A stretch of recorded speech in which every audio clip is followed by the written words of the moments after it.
ನಮಸ್ಕಾರ ಸ್ನೇಹಿತರೆ, ನಾನು ನಾಗೇಶ್ ತಾಳ್ವಾರ್. ಪ್ರಜಾಸ್ತ್ರ ಡಿಜಿಟಲ್ ಮೀಡಿಯಾಗೆ ತಮಗೆಲ್ಲರಿಗೂ ಸಹಿತ ಸ್ವಾಗತ. ಕರ್ನಾಟಕದಲ್ಲಿ ಹೊಸದಾಗಿ ಜಿಲ್ಲೆಗಳನ್ನು ಘೋಷಣೆ ಮಾಡಬೇಕು, ಅತಿ ಹೆಚ್ಚು ತಾಲೂಕುಗಳನ್ನು ಹೊಂದಿರುವಂತಹ ಜಿಲ್ಲೆಗಳನ್ನು ವಿಭಜನೆ ಮಾಡಿ ನೂತನವಾಗಿ ಜಿಲ್ಲೆಗಳನ್ನು ಘೋಷಣೆ ಮಾಡಬೇಕು ಅನ್ನುವಂಥ ಪ್ರಸ್ತಾವನ ಸರ್ಕಾರಕ್ಕೆ ಈಗಾಗಲೇ ಹಲವು ಜಿಲ್ಲೆಗಳಿಂದ ಬಂದಿದೆ. ಅದೇ ರೀತಿ ವಿಜಯಪುರ ಜಿಲ್ಲೆಯಿಂದನೂ ಸಹಿತ ಪ್ರಸ್ತಾವನೆ ಹೋಗಿದೆ.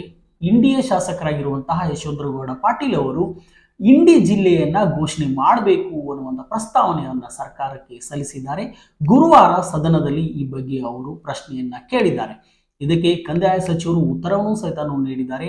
ಮಾರ್ಚ್ 31, 2027ರವರೆಗೆ ಈ ಗಡಿಗಳಿಗೆ ಹೊಂದಿಕೊಂಡಂತೆ ಆಡಳಿತಾತ್ಮಕವಾಗಿ ಗಡಿಗಳನ್ನು ವಿಸ್ತರಣೆ ಮಾಡುವ ವಿಚಾರಕ್ಕೆ ಸಂಬಂಧಪಟ್ಟಂತೆ ಯಾವುದೇ ನಿರ್ಧಾರಗಳನ್ನು ತೆಗೆದುಕೊಳ್ಳಬಾರದು ಅಂತ ಹೇಳಿ ಕೇಂದ್ರ ಸರ್ಕಾರ ಈಗಾಗಲೇ ಸೂಚನೆ ನೀಡಿದೆ.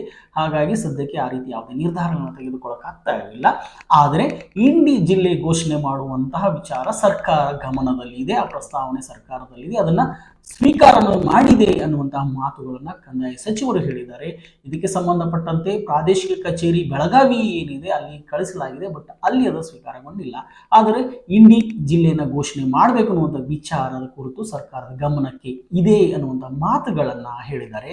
ಹಾಗಾಗಿ ಇಂಡಿಯಾ ಶಾಸಕರಾಗಿರುವಂತಹ ಯಶವಂತಗೌಡ ಪಾಟೀಲ್ ಅವರು ಸಲ್ಲಿಸಿರುವಂತಹ ಇಂಡಿ ಹೊಸದಾಗಿ ಜಿಲ್ಲೆಯನ್ನು ಘೋಷಣೆ ಮಾಡುವಂಥ ವಿಚಾರದಲ್ಲಿ ಯಾವೆಲ್ಲ ತಾಲೂಕುಗಳನ್ನು ಒಳಗೊಳ್ಳಬೇಕು ಅನ್ನುವಂಥ ಮಾತುಗಳಿಗೆ ಸಂಬಂಧಪಟ್ಟಂತೆ ಅವರು ಹೇಳಿರುವಂಥದ್ದು ಇಂಡಿ, ದೇವಹಿಪ್ಪರಗಿ, ಸಿಂದಗಿ, ಆಲ್ಮೇಲ್, ಚಡ್ಚಾಣ್ ಈ ಎಲ್ಲಾ ತಾಲೂಕುಗಳನ್ನು ಸೇರಿಸಿಕೊಂಡು ಇಂಡಿ ಹೊಸದಾಗಿ ಜಿಲ್ಲೆ ಅಂತೇಳಿ ಘೋಷಣೆ ಮಾಡಬೇಕು ಅನ್ನುವಂಥ ಮಾತುಗಳನ್ನ ಹೇಳಿದ್ದಾರೆ.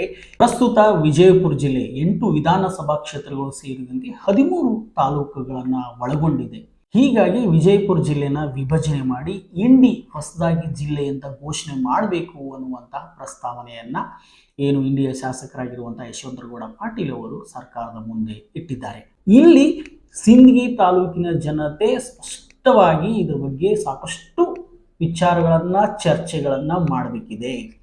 ಒಂದು ವೇಳೆ ಇಂಡಿ ಜಿಲ್ಲೆ ಅಂತ ಘೋಷಣೆ ಆದರೆ ನಾವು ಇಂಡಿ ಒಳಗಡೆ ಹೋಗ್ಬೇಕಾ ಬೇಡ್ವಾ ಅನ್ನುವಂಥ ವಿಚಾರದ ಬಗ್ಗೆ ಸುದೀರ್ಘವಾಗಿ ನಾವು ಚರ್ಚೆಯನ್ನ ಮಾಡಬೇಕಾಗಿದೆ. ಈ ಬಗ್ಗೆ ಚಿಂತನೆಯನ್ನ ಮಾಡಬೇಕಾಗಿದೆ.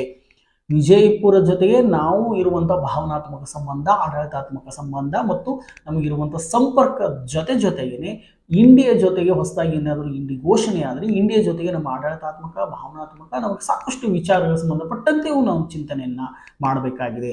ಸರ್ಕಾರ ಹೇಳಿರ್ಬೋದು ಮಾರ್ಚ್ 21, 2027 ತನಕ ಆಡಳಿತಾತ್ಮಕವಾಗಿ ಗಡಿಗಳ ವಿಸ್ತರಣೆಗೆ ಸಂಬಂಧಪಟ್ಟಂತೆ ಯಾವುದೇ ನಿರ್ಧಾರಗಳನ್ನು ತೆಗೆದುಕೊಳ್ಳೋಕೆ ಆಗದೇ ಇರುವಂತ ಹೇಳ್ಬೋದು. ಬಟ್ ಮುಂದಿನ ದಿನಗಳಲ್ಲಿ ಒಂದಲ್ಲ ಒಂದು ದಿನ, ಅದು 2 ವರ್ಷ 3 ವರ್ಷದಲ್ಲಿ ಇಂಡಿ ಹೊಸದಾಗಿ ಏನಾದರೂ ಜಿಲ್ಲೆ ಅಂತ ಘೋಷಣೆ ಆದರೆ ಅದಕ್ಕೆ ಆ ಜಿಲ್ಲೆ ಒಳಗಡೆ ಸಿಂದಗಿ ಸೇರ್ಬೇಕಾ ಸೇರಬಾರ್ದಾ ಅನ್ನುವಂಥದ್ದು ಚರ್ಚೆ ಮಾಡಬೇಕಾಗಿದೆ. ಒಂದು ವೇಳೆ ವಿಜಯಪುರದಿಂದ ಸಿಂದಗಿ ಪ್ರತ್ಯೇಕವಾಗಿ ಇಂಡಿಗೆ ಸೇರ್ಪಡೆ ಆದರೆ ಏನೇನು ಅನಾನುಕೂಲ ಆಗುತ್ತೆ, ಏನೆಲ್ಲ ಸಮಸ್ಯೆಗಳಾಗುತ್ತೆ ಇದರ ಕುರಿತು ಚರ್ಚೆ ಮಾಡಬೇಕಾಗಿದೆ. ಯಾಕಂದರೆ ಯಾವುದೇ ಸಾಧಕ ಬಾಧಕಗಳನ್ನು ಚರ್ಚೆ ಮಾಡದೆ ಇಂಡಿ ಘೋಷಣೆ ಆದ ತಕ್ಷಣ, ಜಿಲ್ಲೆಯನ್ನು ಘೋಷಣೆ ಆದ ತಕ್ಷಣ ನಾವು ಸಿಂದಗಿಯನ್ನು ಸೇರ್ಪಡೆ ಮಾಡಿಕೊಂಡು ಇದು ಇಂಡಿ, ದೇವರಿಪ್ಪರಗಿ, ಆಲ್ಮೇಲ್, ಚಡ್ಚಾಣ್ ಇವೆಲ್ಲವೂ ಸೇರ್ಪಡೆ ಮಾಡಿಕೊಂಡು ಅನ್ನೋ ಮಾತುಗಳನ್ನು ಅವರು ಹೇಳಿದ್ದಾರೆ.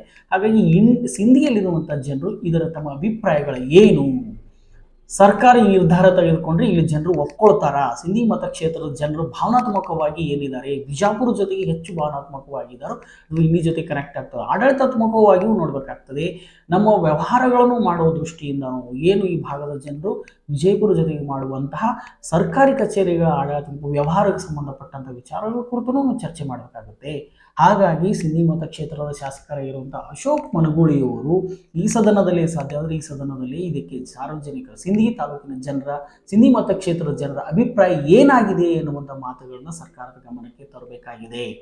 ನಾವು ವಿಜಯಪುರದಲ್ಲೇ ಉಳ್ಕೊಳ್ತೀವ ಅನ್ನುವಂಥದ್ದು ಅಥವಾ ಸಿಂದಗಿ ಹೊಸದಾಗಿ ಇಂಡಿ ಘೋಷಣೆ ಆದರೆ ಸೇರ್ಪಡೆ ಆಗ್ತೇನೋ ಅಂತ, ಯಾಕಂದರೆ ಜನರ ಅಭಿಪ್ರಾಯಗಳನ್ನು ತೆಗೆದುಕೊಳ್ಳದೇ ಹೋದರೆ ಅವನು ಮುಂದಿನ ದಿನಗಳಲ್ಲಿ ಅದರ ಸಮಸ್ಯೆಯನ್ನು ಇಲ್ಲಿನ ಜನರೇ ಅನುಭವಿಸಬೇಕಾಗುತ್ತೆ. ಯಾಕಂದರೆ ಈಗಾಗಲೇ ಸಿಂದಗಿಯಿಂದ ಪ್ರತ್ಯೇಕವಾಗಿ ಹೊಸದಾಗಿ ತಾಲೂಕುಗಳನ್ನು ಘೋಷಣೆ ಮಾಡಿದಾಗ ಇಲ್ಲಿರುವಂಥ ಹಲವಾರು ಹಳ್ಳಿಗಳು ಹೊಸದಾಗಿ ಘೋಷಣೆ ಆಗಿರುವಂಥ ತಾಲೂಕಿಗೆ ಸೇರ್ಪಡೆ ಆದವು. ಆ ಗ್ರಾಮಗಳ ಜನರು ಇವತ್ತು ಏನೆಲ್ಲ ಸಮಸ್ಯೆಗಳನ್ನು ಎದುರಿಸ್ತಾ ಇದ್ದಾರೆ, ಆಡಳಿತಾತ್ಮಕವಾಗಿ ಏನೆಲ್ಲ ಸಮಸ್ಯೆಗಳನ್ನು ಎದುರಿಸ್ತಾ ಇದ್ದಾರೆ, ಅಭಿವೃದ್ಧಿ ದೃಷ್ಟಿಯಿಂದ ಏನೆಲ್ಲ ಸಮಸ್ಯೆಗಳನ್ನು ಎದುರಿಸ್ತಾ ಇದ್ದಾರೆ ಎನ್ನುವಂಥದ್ದು ನಮ್ಮ ಕಣ್ಮುಂದೆ ಇದೆ. ಹೀಗಾಗಿ ಈ ನಿಟ್ಟಿನಲ್ಲಿ ಹಲವಾರು ಹಿಂದೆ ಹೋರಾಟಗಳು ಸಹಿತನೂ ಆಗಿದ್ದಾವೆ.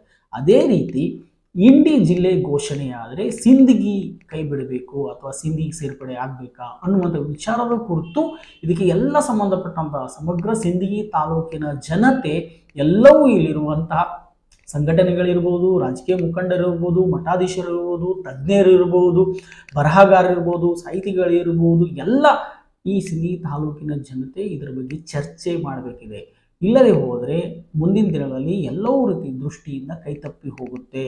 ನಾವು ಇನ್ನೂ 2 ವರ್ಷ ಇದೆ, ಮುಂದೆ ಇದೆ, ವಿಚಾರ ಮಾಡೋಣ ಅಂಥೇಳಿ ಏನಾದರೂ ನಾವು ಇದರ ಬಗ್ಗೆ ನೆಗ್ಲೆಕ್ಟ್ ಮಾಡಿದ್ರೆ ಮುಂದೆ ರಾಜಕೀಯವಾಗಿ ಆಡಳಿತಾತ್ಮಕ ದೃಷ್ಟಿಯಿಂದ ಶೈಕ್ಷಣಿಕ ಹಲವಾರು ವಿಚಾರಗಳಿಂದಲೂ ಸಹಿತ ಈ ಭಾಗದ ಜನರು ಸಮಸ್ಯೆಗಳನ್ನು ಎದುರಿಸಬೇಕಾಗತ್ತೆ. ಹಾಗಾಗಿ ಈ ವಿಚಾರದಲ್ಲಿ ಇಂಡಿ ಹೊಸದಾಗಿ ಜಿಲ್ಲೆ ಅಂತ ಏನಾದರೂ ಘೋಷಣೆ ಆದರೆ ಆ ಇಂಡಿ ಜಿಲ್ಲೆ ಒಳಗಡೆ ಸಿಂದಗಿ ಸೇರ್ಪಡೆ ಆಗಬೇಕಾ ಬೇಡವಾ ಅನ್ನುವ ಪ್ರಶ್ನೆಗೆ ಸಂಬಂಧಪಟ್ಟಂತೆ, ಅನ್ನುವ ವಿಚಾರಕ್ಕೆ ಸಂಬಂಧಪಟ್ಟಂತೆ ಈ ಭಾಗದ ಜನರು ಇವತ್ತಿನ ಅಂದರೆ ಇಂದಿನಿಂದಲೇ, ಈಗಿನಿಂದಲೇ ನಾವು ಸಾಕಷ್ಟು ಚಿಂತನೆಗಳನ್ನು ಮಾಡಬೇಕಾಗ್ತದೆ, ಚರ್ಚೆಗಳನ್ನು ಮಾಡಬೇಕಾಗ್ತದೆ. ಸರ್ಕಾರಕ್ಕೆ ನಮ್ಮ ತಾಲೂಕಿನ ಜನತೆಯ ಅಭಿಪ್ರಾಯ ಏನಾಗಿದೆ, ಹೋಗ್ಬೇಕಾ ಬೇಡವಾ ಅನ್ನುವಂಥದ್ದು ವಿಚಾರ ಯಾಕೆ ಏನು ಅನ್ನುವಂಥದ್ದು ಎಲ್ಲ ಸುದೀರ್ಘವಾಗಿ ಚರ್ಚೆಗಳನ್ನು ಮಾಡಿ ಅದರದ್ದೇ ಆದಂಥದ್ದು ಎಲ್ಲ ಸರ್ಕಾರದ ಮಟ್ಟಿನಲ್ಲಿ ಅಥವಾ ಸರ್ಕಾರಕ್ಕೆ ಗಮನಕ್ಕೆ ಸೆಳೆಯುವಂಥ ಕೆಲಸಗಳನ್ನು ಮಾಡಬೇಕಾಗತ್ತೆ. ಇಲ್ಲದೆ ಹೋದರೆ ಸಿಂದಗಿ ವಿಜಯಪುರದಿಂದ ಕೈತಪ್ಪೋಗಿ ಇಂಡಿ ಪಾಲಾದರೆ ಆಗುವ ಸಮಸ್ಯೆಗಳಿಗೆ, ಆಗುವ ಅನಾಹುತಗಳಿಗೆ ಯಾರು ಕಾರಣ ಅನ್ನುವಂಥ ಪ್ರಶ್ನೆಗೆ ಉತ್ತರ ಸಿಗದೆ ಹೋಗುತ್ತೆ. ಪ್ರಜಾಸ್ತ್ರ ಡಿಜಿಟಲ್ ಮೀಡಿಯಾದಲ್ಲಿ ಬರ್ತಾ ಇರುವಂಥ ವರದಿಗಳು, ಸ್ಟೋರಿಗಳು ತಮಗೆ ಇಷ್ಟವಾದಲ್ಲಿ ಲೈಕ್ ಮಾಡಿ, ಶೇರ್ ಮಾಡಿ, ಸಬ್ಸ್ಕ್ರೈಬ್ ಮಾಡಿ ಅಂತ ಈ ಮೂಲಕ ಕೇಳ್ಕೊಳ್ತಾ ಇದ್ದೀನಿ. ಧನ್ಯವಾದಗಳು.